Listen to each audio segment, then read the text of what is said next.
Well, welcome to this first WomenBeing Talks, the COVID-19 experience that is organized in partnership by myself, Monica Martins, who I'm the founder of WomenBeing Magazine, which is a magazine of feminist perspectives that publishes research on different feminist topics from by work made by women from around the world.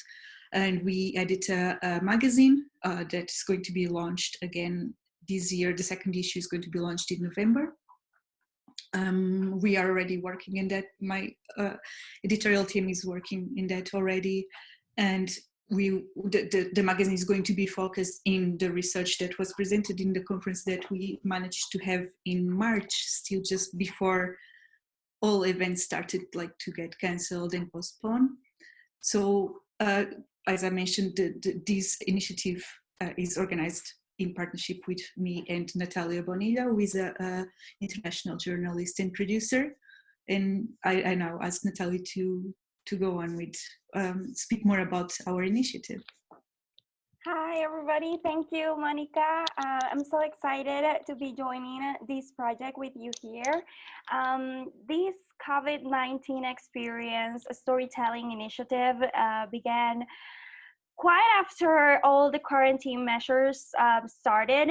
I wanted to do something about the fact that there were many, government officials, media specialists, international analysis experts, all male dominating the narrative of the COVID-19. And being an IR specialist myself and also a journalist, I felt like compelled to do something because I am more than aware by many years of experience and also meeting many of you that we women have so much to share about this whole situation, but we are also at a disadvantage in the narrative. And though there are many organizations that are right now talking about the gender impact of the COVID-19, it is just as recent that we are starting to hear women's voices. And teaming up with WomenBeing Magazine was a very, very heaven sent kind of collaboration, because we think so much on the fact that we are peers on different industries, different areas. We know what we're talking about, but we are also women. And that's what we wanted to achieve in this storytelling initiative, to tell our stories, not only in terms of womanhood, but also what are our areas of expertise and what can we learn from each other. We hope that with this initiative, we are able to understand better the context of women worldwide and how they're experiencing this pandemic. And we invite you to share your story in this type of video conversations or in the website. And Monica will share with us all the details just now. Yes, so in the website of WomenBeing, that is womenbeing.co.uk, there is a section in what we do that is called WomenBeing Talks, and there you can find all the information, and you get to know how you can participate in WomenBeing Talks. So it would be great for us to get different perspectives from women worldwide, to connect with each other and to speak about how we are dealing with what's going on and the impact that is having in our lives, because it is huge. So just get in touch with us if you wish, and it would be great to connect. Great. So I think it's good then to start our conversation. This is the talk, the Expat Life, and we decided to begin with our current status, which is good for many women that are living abroad. And tell me, Monica, share with me, how's your experience with the COVID-19? So, well, right now, I'm fortunate to be in my house. I'm not spending time alone. I live with my partner, and we have been very supportive of each other. He's working from home. I'm a conference organizer, and this year I had conferences planned in Spain, in Italy, Germany, Belgium, and Portugal, and I had to postpone all the conferences, and I still don't know when I'm going to be able to get to organize those events again. They are international events which rely a lot on people traveling, getting to the conference from many different parts of the world. So all that stopped right now. So I think that is one of the biggest impacts that it is having in my life. It's professionally, and then obviously living far away from my family when all this is happening, and everybody is healthy, which is good. But at the same time, you never know what can happen. It's kind of, I feel a bit,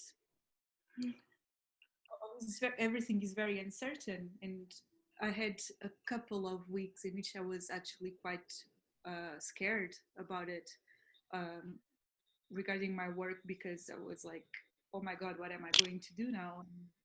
I'm also doing a master degrees in business events management, so everything is very, my life is very events focused, offline events focused. So suddenly, like, most of those things just stay in standby, and obviously it's huge when you are, for everybody. And also, like, I'm self-employed, and I'm very, very, very small organization. uh so yeah, but I've been, like, for the last couple of days, I've been like speaking with friends and thinking about, starting to think about like solutions or alternatives, what I can do to get professionally active again. And I'm starting to like to change a bit my business plan and all that, so that I can start working in, still working in the same sector, but make some changes so that I can start doing more stuff online too. So, but obviously it takes time, and it's, everything is very uncertain. So it's, at the same time, I'm like, should I do this or not? This is a sector that probably will take like quite a long time to recover. It's like related to tourism and travel and all that. And yeah, but well, just try to keep, just, yeah, just try to keep my mind calm, and try to get on with stuff with what I can. And obviously doing these initiatives, like with WomenBeing, where all our work is volunteer. So it has actually been helping us to stay connected, like, because everybody in WomenBeing, we are, apart from like working together, we are also friends. So it has been helping us like to keep in touch, apart from our like normal catch-ups uh, on Google Hangouts or any other platform. We also have this project that we are feeding. It helps us to, like, for some of us who have like way less work now, to keep busy. People are also like taking the opportunity to, through WomenBeing, to improve CVs and their portfolios and all that. So keep like trying to help each other, and so everybody is yeah, manages through these very difficult times. Sorry, I spoke a lot there. No, and I think But that's like a very I mean, that's a very important topic. The social distancing measures will not only impact businesses but also the events industry, and you know, classes, the university calendar, like everything will be affected, even if the lockdown gets, you know, eased. I wanted to, just for the benefit of our viewers, where are you based currently? You're from Portugal, and you're based, yeah, I'm based in the UK, in Scotland. Yeah. in Scotland, in Edinburgh. And do you have you felt like the difference between the two, like living abroad and what's happening in your country? Um, well, Portugal seems like to have the situation like more kind of like controlled. I don't know if I can say this, because right now nothing is like certain, but I can see that Portugal, because from what I've read, and spoke with people about, because Portugal, so Spain and Italy, for example, were like hit by COVID-19 before Portugal was. So kind of like everybody there, like people started to prepare earlier before anyone got ill. So they declared the lockdown just, I believe, 2 days after the first case was confirmed. And that has been helping. Obviously, there are like people have died and people are infected, and quite 1,300, I think, people have recovered. Um, and they are still in lockdown. Schools are closed. Children are having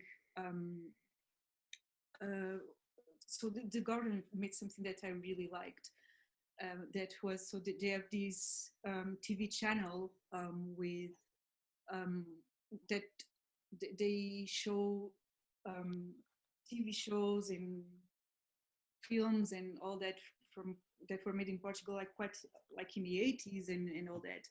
So they adapted that channel and created a school on TV. So they created like this schedule, and children from different ages have classes online too, on TV too. And I know that my nephews have been having classes with their teachers too online.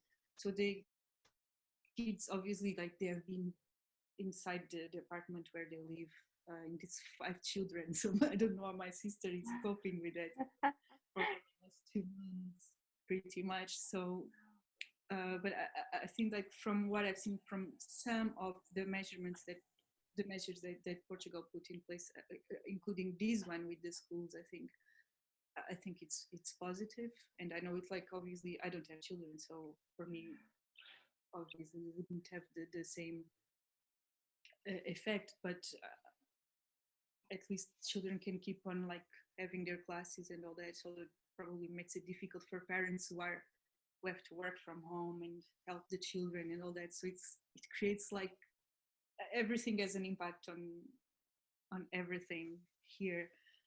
And there was also something that I found out about this week, which was that Portugal created the Portuguese tourism agency created a stamp called, let me see, I've got it written here.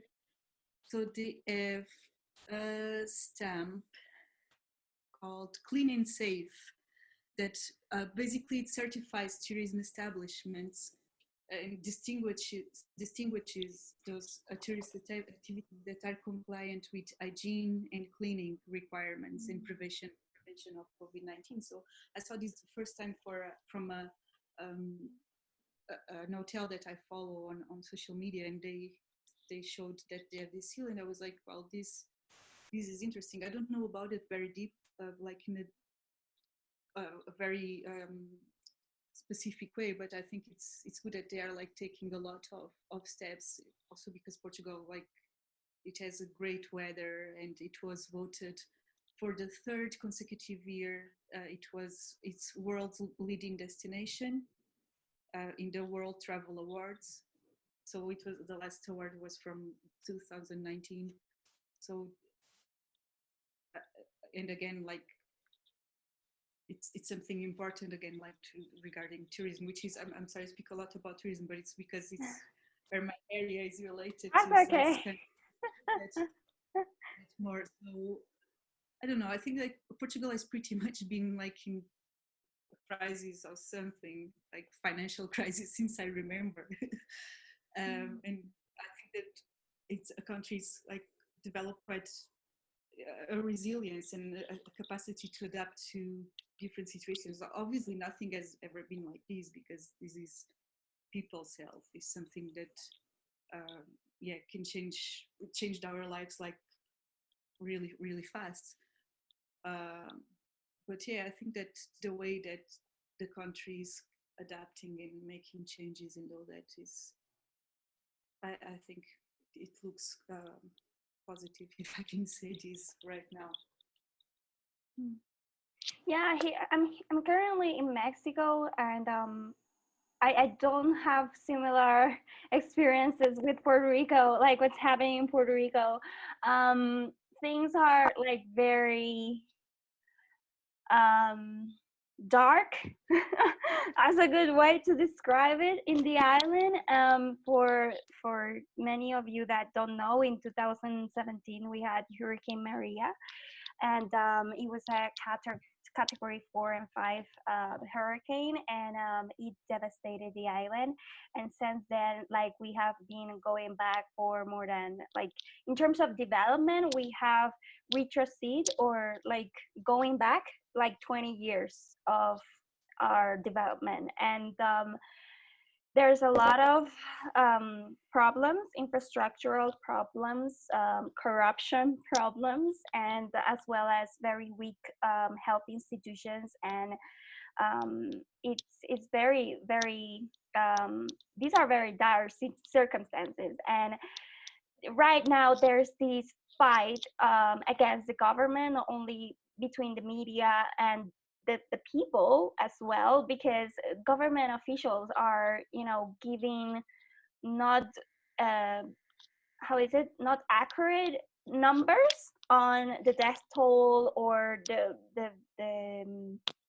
tests that are being given. Like, for example, like, there are not tests available for the COVID-19, and people are projecting that, there are more sick people than, what the government is saying about. And it's very, very sad, and at the same time very troublesome, because people have lost faith in the government since 2019, with, the outing of our previous governor, Ricardo Rosselló.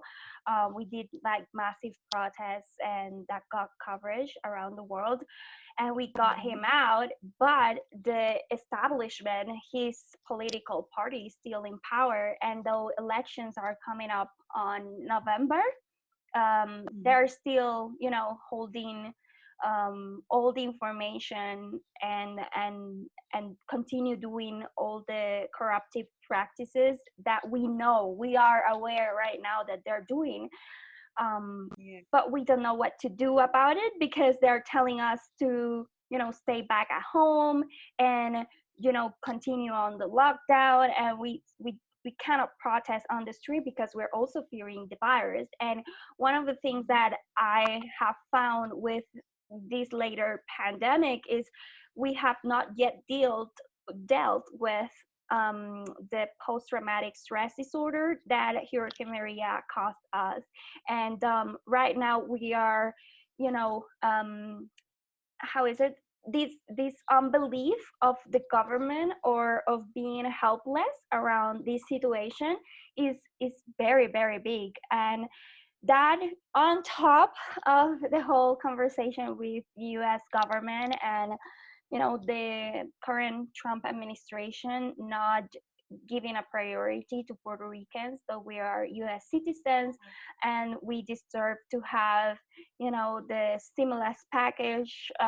We haven't even received any of that dime yet, and people are getting more, like, the mental health and the emotional health of people are, becoming worse, because we feel like we're not protected by anybody, not even the government, not even the United States government, not even other people, because there's, there were already occurring violent situations on the streets. So seeing here in Mexico that there's like similar patterns, not only in terms of corruption, which is something that current administration of Andrés Manuel López Obrador is trying to solve, but there's also this belief that the current facts that the government is giving out are not true. So I don't know if it's like part of this whole era of the post-truth, that we do not believe what the government is saying, or it could be that really that what they're giving to us is just part of the real truth. So yeah, it's been like tricky to understand and navigate those worlds. In my experience, what I found is that it's been the first 2 or 3 weeks was very difficult, not only because of the bombarded of the news, but also because I was receiving so much conversations from Puerto Rico and so much complaints about what's happening there, that I just had to shut people off. And not Wow. in but not in a bad sense. It's just, for me, it was like hearing how bad things were there was not helping me get better here. And Yes, it impacts you when you are away from like where you were born. Yeah, what's going on there has an impact in you. yeah, and the thing is that for me it was like, I love my friends so much, but at the same time it's like they're, close to their families. My mom and my dad are in Puerto Rico, and I cannot visit to them if there's something happening. Like right now, airports are closed. They're like travel bans, and getting out is not as easy. And if something do happens to my parents or my family members, I cannot go back as easy as some of my friends that live there and can take the car and drive to their parents' homes. So it was not healthy for me to be worrying about, oh my God, yeah, like things are getting worse there. When I was also a bit like helpless, because I don't have people around me. I mean, I have friends, but they are also with their families, and I don't have family members or like close friends that we can, get together in case something bad happens. And yeah, it was very tricky, and I had to establish that limit of, yeah, I do understand things are bad, and I want to, keep current with what's happening there, but I also need you to understand that things are not better here. And yeah. Yeah, it's how I feel too about like not being close to my family, as I mentioned before. And obviously, I'm here living with my partner, which makes obviously things like in terms of feeling stressed and like anxious and all that. It helps me to keep a bit calmer being with them, obviously. But at the same time, yeah, I've got like 5 little nephews, and I'm just I know that they are at home all the time, but their dad still needs to go to work and all that. So it's yeah, it's not easy, and I'm missing them a lot. I haven't been to Portugal since September, the end of September, so it's quite a long time. And I started my master's in January, and I said to my mom, "Oh, look, what I'm going to do is that I'm going now to keep my focus on the masters, and then when I have holidays, I'll go to Portugal and stay there with you guys like for longer." And now I'm like, now I can't really, even if I could go, because there are flights to Portuguese airport, the Lisbon airport is, there's still some flights. I suppose I could get a flight from here. I checked and there it was available, but I get there and then I just need to go to stay for 15 days, or like I think it's 15 days. I need to stay away from my family alone. So I'm just like seeing how when it will be possible for me to go, because it's getting it, and I think that like I absolutely love being here. I've got lots of friends here. I've got my partner, his family, were obviously now my family too. But at the same time, when this all started, like the first thing that I thought was like, Portugal. I need to stay near the place where I was born and be with my parents and my nephews and my sister and like closer to my family. But then suddenly it's not, obviously not possible. So it impacts everybody's lives in um, the same way, but also then in other different ways, and it's very difficult for everybody. Yeah, and I think it's also a test for like judgment, because I have found like there's many criticism on the choices that we make, the choice of going back or the choice of staying in, the choice of, you know, following the news, or the choice of self-isolating from every reality that is not, you know, peace and love. And I do feel like, you know, Gabriel Bernstein had this book called The Judgment Detox, and I loved it. I was like, this book is so good because it talks about like how judgment gives people a false sense of power, and that's why we use it. It's like we use it to judge other people, and it's this exercise of the quarantine with, you know, people going on the streets, you know, to take, you know, fresh air and because they cannot stay all the time on the house, and other people that are, yeah, like they're not using the mask or whatever. Like, I, whenever I go to the supermarket, I get like these weird, you know, how is it, looks, these glances, looks of people, like, you know, like, oh, you're not wearing your mask well, or you're not using gloves. And it's this judgment that is, I mean, of course we're following social distancing measures and quarantine measures, but we're not experiencing the COVID the same. And I do not have like this fear mongering on me. It's like, I know that there is a campaign on the media right now to lower our vibration and to keep us fearing everything and everybody, you know, like it's just, you know, disconnecting us from everybody. And I feel like we, as living as expats, we're getting judged, we're being criticized also because of our country of origin, or our way, our culture of dealing with the COVID-19, or with this, you know, new circumstance that in recent time we don't know what to do about. You know, there's no like a protocol how to follow. But I found in this, like, as a lesson, that we need to practice more self-compassion and compassion for others. And it's being very hard because it gets under your skin when you know, hear all that criticism at the same time. And it's like, do you shut it out, or do you try to transform it to something good? Which is why I also think that this initiative is good because it's helping us connect and understand each other.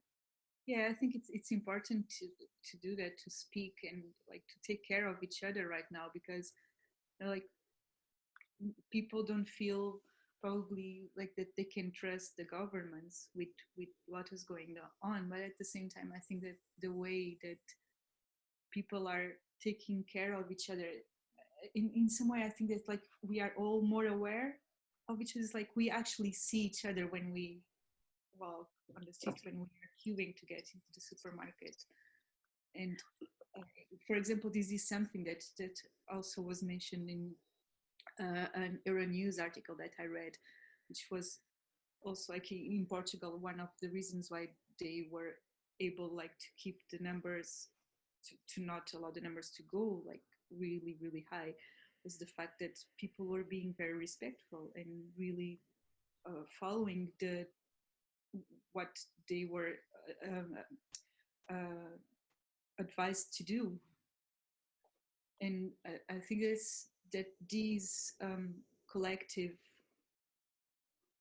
way of that we are probably experiencing, at least I feel it this way, that people kind of feel, well, we need now to take care of each other, It's like just, I people. think that's ultimately what this COVID-19 is teaching, you know, global society, is that we should not place all the importance on governments.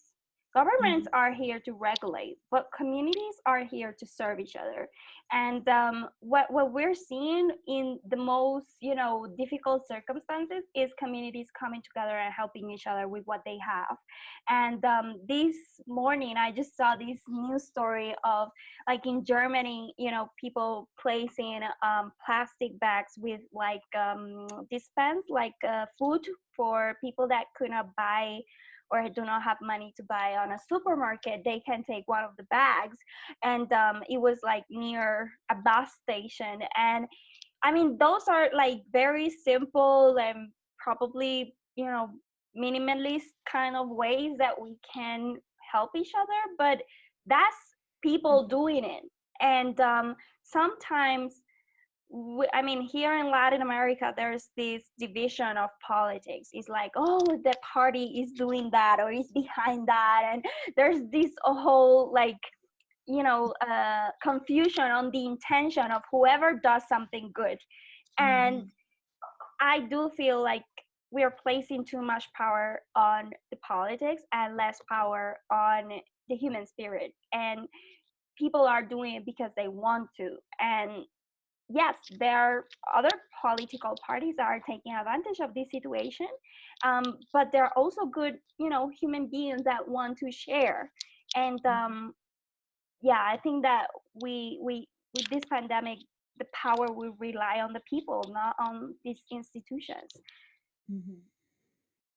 Yeah, and our key workers, all people working in health sectors are doing like amazing work to support us. It's like thanks to them, I'm like in my house safe, and I get, and like there's people like making sure that our like basic needs are as electricity, as our internet, like collecting garbage and keeping our streets clean and all that.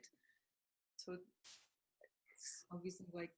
But then you see like discrimination against those. Sorry? You see also like discrimination about those people, like with the nurses and the doctors, like how the importance of the work that they're doing and how they're being harassed. I mean, in the UK, I think the situation is very bad. Like, women nurses, female nurses and doctors are being, like reading over their houses, like, oh, you're contaminated, or, it's just weird. Yeah, that's true. Yeah, and there's still like a lot of fear. Some people are very scared, so obviously people get that type of reactions. But yeah, I think that's like right now it's most important is actually like for us to all look after each other and understand that like if we need it, like these people will be there at the hospital being exposed to this horrible virus to save other people's lives. There's lots of health professionals have died because of this while they were like saving other people or treating them and trying to get them healthy. And I think that they deserve a lot of respect. Like, all the people that, because like right now I'm not a key worker. I'm at home, like comfortably warm because it's still cold. I've got like all I need right now, apart from like being able to like see friends and family.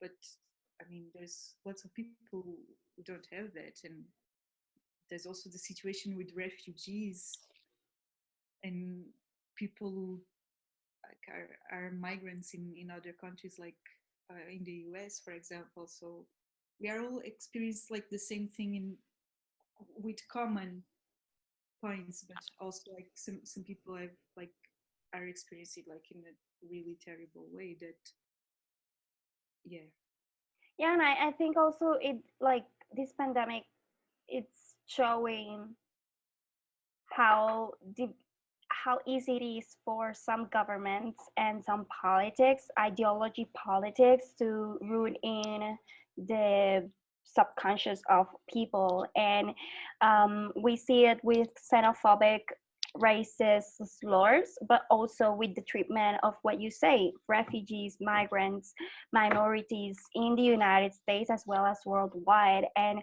this was a very like super hard conversation I was having last week with a colleague of mine, because we were talking about it's not the same to experience the pandemic in the north that it is to experience it in the south. in the global south that is called, but it's not. And currently all the international media outlets are, focusing on Europe and United States and the possible war against China. But what do we know of people in, small countries like Sri Lanka or I don't know, Mali or, Uruguay or Paraguay? Like, who is talking to them? What do we know of how they're experiencing the COVID-19? Because yes, it is sad that the United States is having the most amount of, infections and a high death rate. And yes, it is completely troublesome and it needs to be paid attention.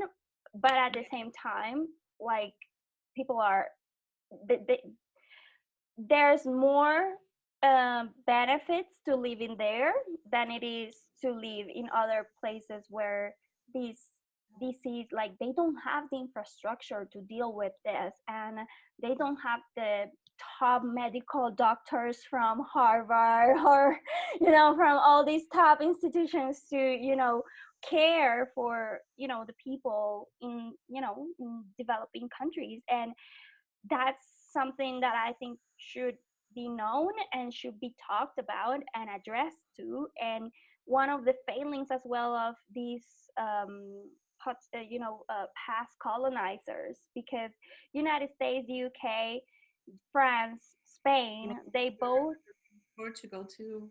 Portugal, you all have, a strong foreign policies trying to seek to remain influential in your spheres, in your past colonized countries.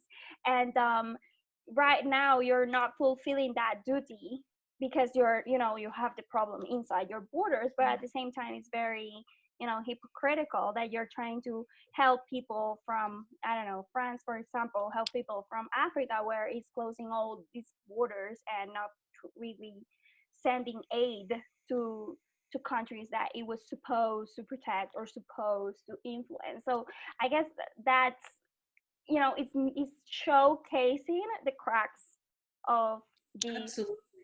policy. Yeah. It kind of like makes things that were there and were bad, and shows like everything that is not right, which is a lot.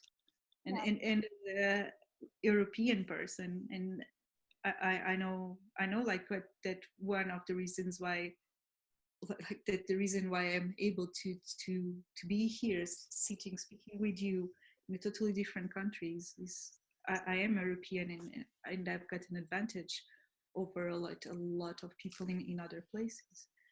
So it would be great if we could get like people from other different countries to speak about this, because we are kind of like giving our views, speaking about our experience here today, but what we want is to give voice to Other people. to other people to share with us, and it would be amazing if we manage that. Yeah, So I think that's like a perfect way to be closing down this talk. And yeah, I invite people to join the project, to join these storytelling initiatives and share your story. It's not the same to just give a testimonial like, oh yeah, COVID-19 is bad or good or whatever. Yeah, it's good to have that, but at the same time, we want to go deeper. We want to really understand your context.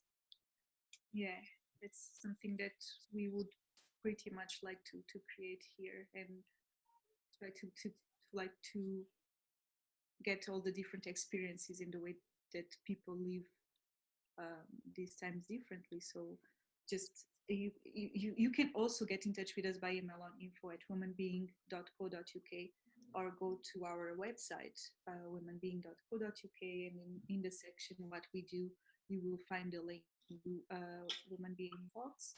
Get in touch with us, because we would really love to create this circle, this network of women who are like connecting with each other during this period. So we are here to listen and to help your voice to get out there. Also, Monica, can you share with your viewers the link for or the information of the Google Docs so they can also share their story via written form? Yes, it is. It is on the page of WomenBeing Talks on the website. Okay. So it is there. So there is a link that goes to that Google Forms file where people can get in touch with us too. Perfect. So thank you so much, dear Monica, for this first talk of the Women Being the COVID-19 experience. Going on. And looking forward to more conversations to come. Me too. Looking forward to listen to what how people are experiencing all this. And well, yeah, let's keep in touch. And everyone who sees this talk can get in touch with us too. Thank you so much. Thank you so much. Thank you.